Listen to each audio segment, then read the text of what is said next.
everyone! Man, oh man, this certainly wasn't the plan for today.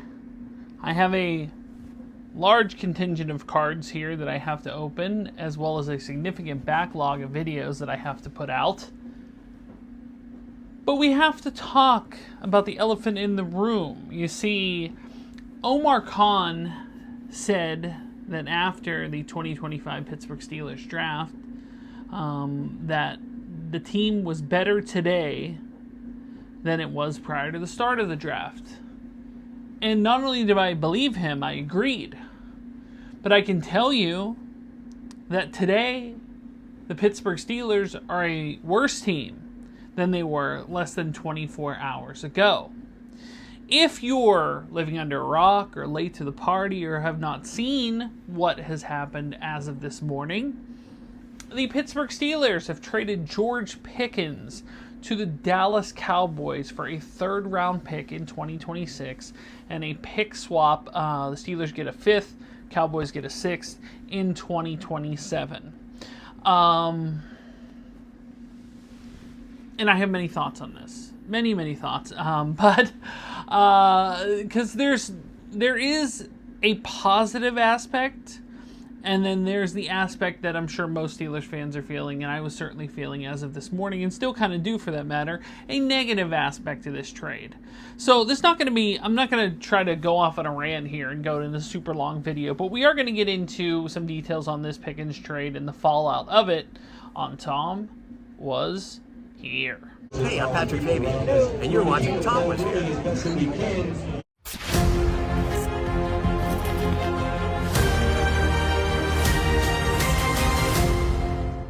Okay, so it's a done deal now. The George Pickens trade has happened. He has been traded to the Dallas Cowboys for a third-round pick next year and a pick swap in 2027. That gives them a stupid amount of picks going into the draft, which is, in Pittsburgh next year. All signs point to them having the ammo to move up in the draft to draft a franchise quarterback. There's also a very deep quarterback class coming in. The problem with that is, there's a couple different problems with that. One is, that goes against everything the Pittsburgh Steelers do and say. The Steelers say the standard is the standard, and they're always there to compete for Super Bowls. And can you honestly say that them trading George Pickens right now, post-draft, because remember, they could have traded during the draft and drafted a receiver. They did not. So now it's post-draft, and now you're trading your number 2 receiver, which, if the Steelers did not watch last year, which I did, I don't know if they did. Maybe they were asleep at the wheel. Maybe they noticed when George Pickens was injured, they had no one to throw to. And, Van Jefferson wasn't covering that ground. Van Jefferson's not even here no more. Now we got Robert Woods. And I think I could quote a tweet, which I would give credit to this tweet if I could. It said, Robert Woods is the most Van Jefferson to ever Allen Robinson. And that's what the Steelers do. Now the Steelers, I will say this, have a sterling track record of, in most cases, just players in general, but especially at the wide receiver position. When they trade you, unless you're well past your prime, which has not happened, most of the time the Steelers have traded an established star over the years to another team. And in almost all instances, especially with receiver, they've looked like geniuses. Geniuses. They traded Super Bowl MVP Santonio Holmes for a 5th-round pick to the Jets. He was actually, I think, somewhat serviceable for the Jets, but he never had the heights of what he had when he was with the Steelers. They traded Martavius Bryant to the Raiders when, man, he looked like he was a star in the making. Never came anywhere close to that for the Raiders. They traded Antonio Brown, arguably was on a Hall of Fame trajectory, for a 3rd and a 5th to the Raiders again. And we know how that worked out for the Raiders. He never played it down for them. And yeah, he did win a Super Bowl with Tampa Bay as a complimentary piece, but he was never the same Hall of Fame player that he was. They did it again with Chase Claypool. They not only got original round value, he was a second round draft pick for a second round draft pick, but they got the first pick in the second round, which because Miami did not have a selection due to some, commissioners thing, they got the 32nd pick in the draft, which is basically a first round pick. They traded Deontay Johnson only last year. Only last year they traded Deontay Johnson. It feels like forever ago because he's been on like 5 teams since. He was on Carolina, then he was traded to the Ravens, then he was traded to the Texans, then he was traded back to the Ravens. Or no, then he was cut, then picked up by the Ravens, who did it as just really a genius kind of move that helped them comp pick wise. I think that was the story. And now he's on the Browns. So, and he's only 28. And they traded George Pickens today. We don't know how that story's going to play out. And I think, if it's just me, I think this is the first time where they're going to be wrong. Because George Pickens has in the Cowboys what he's never had with the Steelers. Not only does he have a dynamite number one in CeeDee Lamb, but he has a solid quarterback, if he's not injured, in Dak Prescott. When you have that combination, Pickens will thrive in that sort of environment because he doesn't have to wear the burden of being the number one receiver. They will still double CD, leaving Pickens open to do what Pickens does, which is magic. When he's at his best, it's magic. Now here's the thing. Mike Tomlin has shown more often than not that he keeps these guys under wraps and gets the most out of them. But when he moves on, man, it usually, in fact, it's almost, especially with receivers, almost always the right move. And they never become what they were when they were with the Steelers. We'll see if that story continues with George Pickens. However, the downside of making a move like this is that, similar to other moves that they've made, like for example, they traded Chase Claypool for the first pick in the second round, which was basically a first round pick. It was pick 32. And they drafted a corner. Now, Joey Porter Jr. could be very good. Obviously, there's flashes. He's not put it all together for a dynamite season, but he could be very good. The next year, Deontay Johnson, they traded him for Dante Jackson, another corner.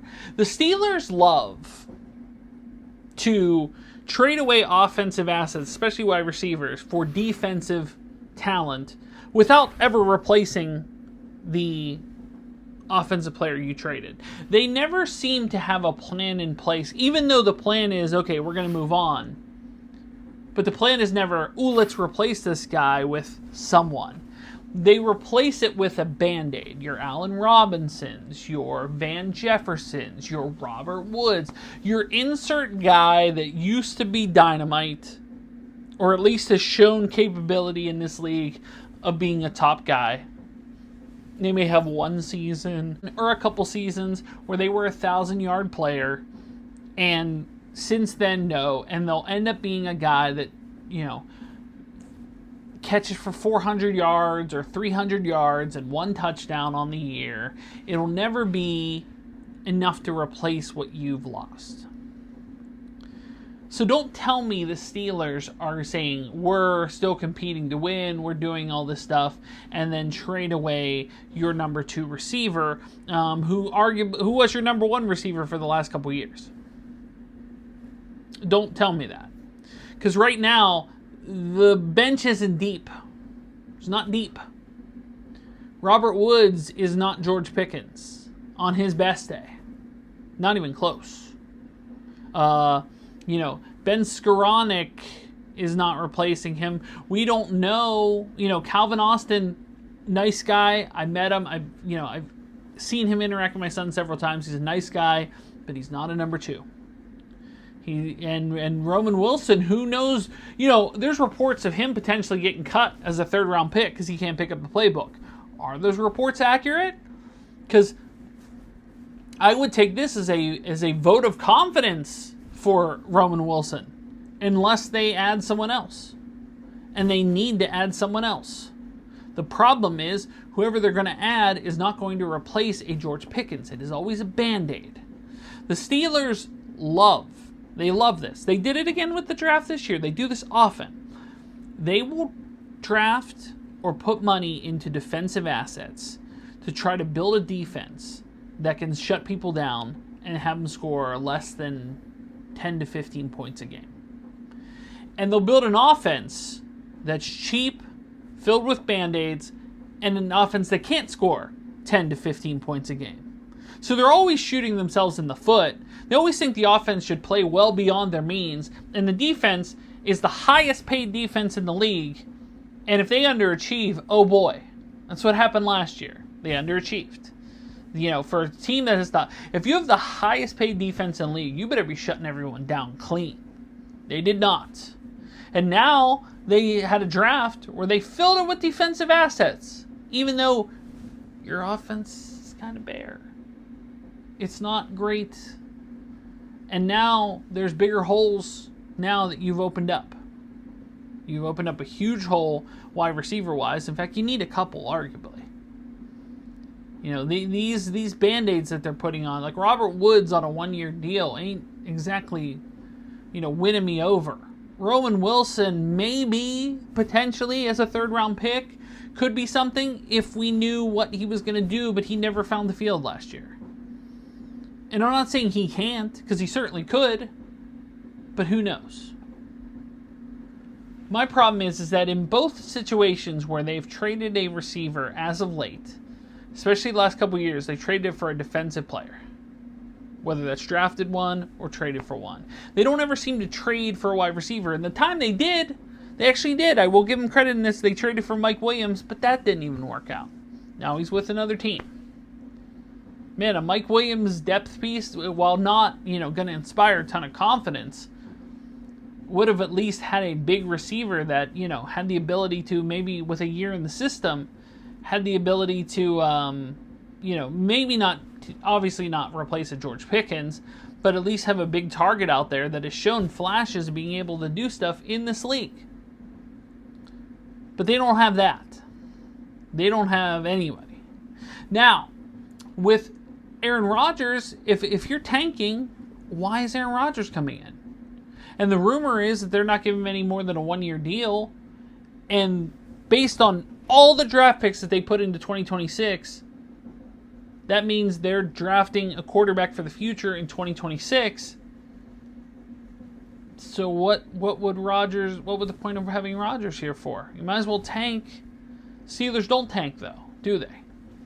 Even with this depleted roster and this uninspired offense, they'll still somehow find a way to win 9 games. That's what they do. And they'll still draft in the 18 to 21 range, and they'll have to trade all of those picks to get anywhere close to sniffing a quarterback for the future, and they're not going to get the best one. The hoping is that they'll get one that's good, because, man, if they miss in 2026, any normal franchise, that's enough to get a coach and GM fired. Not this one. They're loyal. They'll keep you for the long haul. Because they missed in 2022. That draft with Kenny Pickett, now George Pickens, and man, just a bunch of nothing in that draft. That was Colbert's last draft, and it was terrible. Why he insisted that I'm going to do the draft and then retire. Did he do it as a joke? Did they push him out like Jay Leno? Was it one of those things where he's like, you know what I'm going to do? For you Penguins fans, I'm going to Ron Hextall the franchise is what I'm going to do. I'm just driving in the ground with Kenny Pickett. Oh, man. Obviously, it did not work out. And now, with Pickens gone, that draft looks horrendous.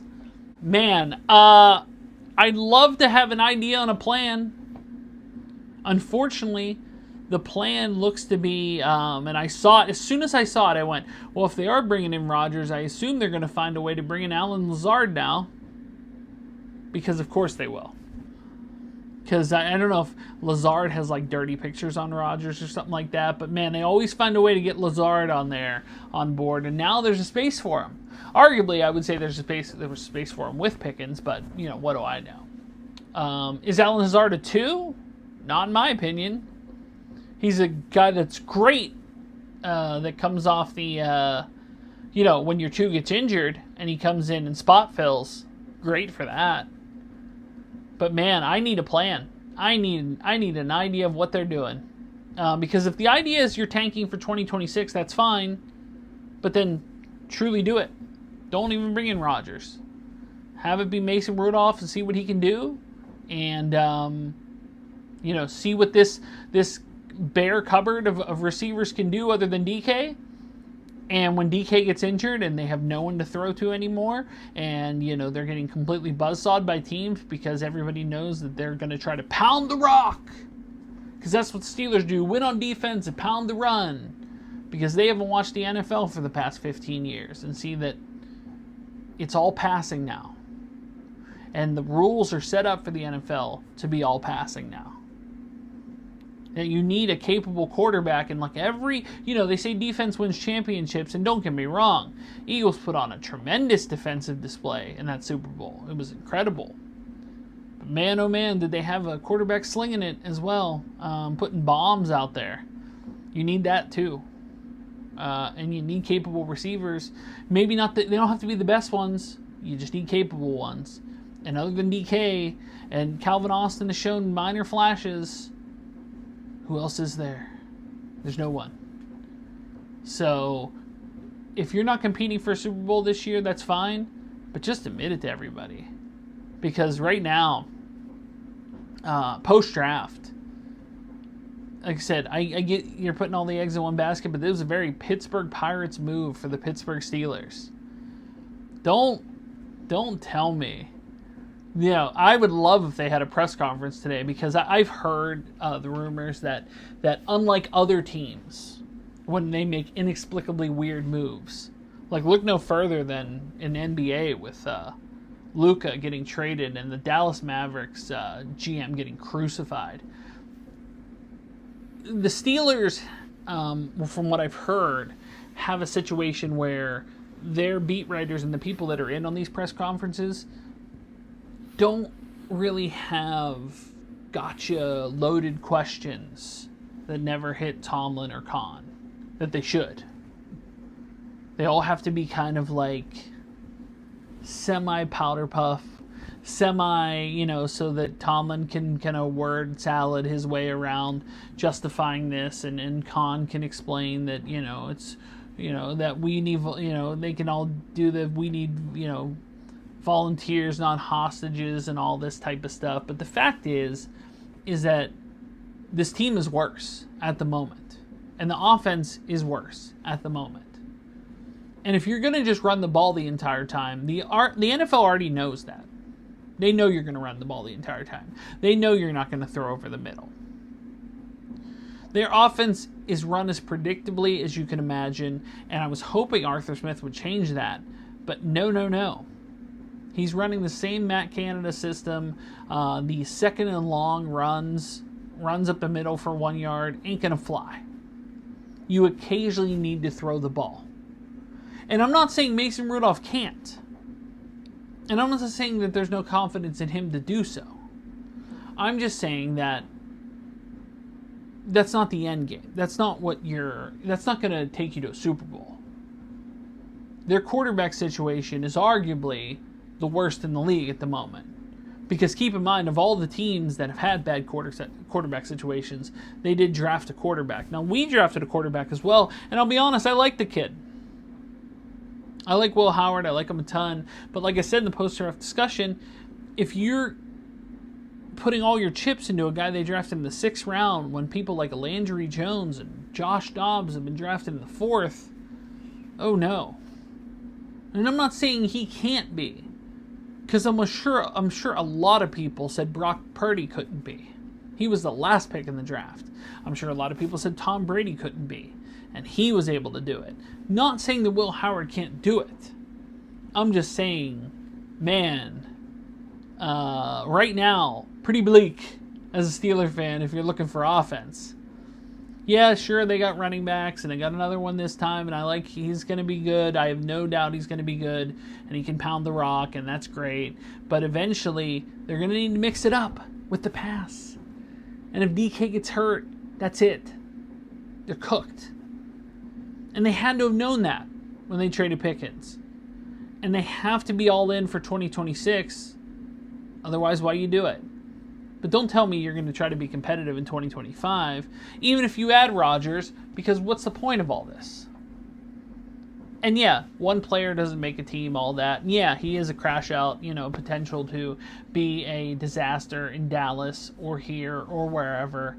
But when he's on, he's on. And the Steelers have been able to do that. Plus, I didn't even get into, and this is the last part I'll leave it on, is that if he had left, if they decided when they paid DK and brought him in that they weren't going to sign George Pickens to another contract, some people would say, okay, well, take the value now and call it a day. Except for the fact that he is going to, if he had left and signed a big deal, we would have got a third round comp for him. Now, yes, it would not have been in 2026. It would have been in 2027. But still, if it's a second round pick, it's a different conversation. Yeah, it's still the same Band-Aid over a bullet hole. It's still the same we don't have a plan at receiver. But at least you're like, okay, well, he was drafted in the second round. We got second round comp for him. Now you have a 1, you have 2 2s, 2 3s, 2 4s, 2 5. Like the way it's broken down in this draft, you understood it. But now they have 3 3s. 2 4s, 2 5s, 2 6s is which it would have sounded nicer with the 2. And why do it post-draft and not draft a receiver when you were already having apparently talks on this? I don't understand. Because they don't feel a receiver is that important to the offense. Unless you've seen any NFL game anywhere, you know that a great receiver can open up the offense, open up the run game. Hell, George Pickens at times opened up the run game, and he was the only one there last year for the most part. So, that's my thoughts on the George Pickens trade to Dallas. Man, if you watched my card video, I should have probably waited on that arm sleeve. It'll probably be in the clearance bin when I go to the card show, not this weekend, but the weekend after. But yeah,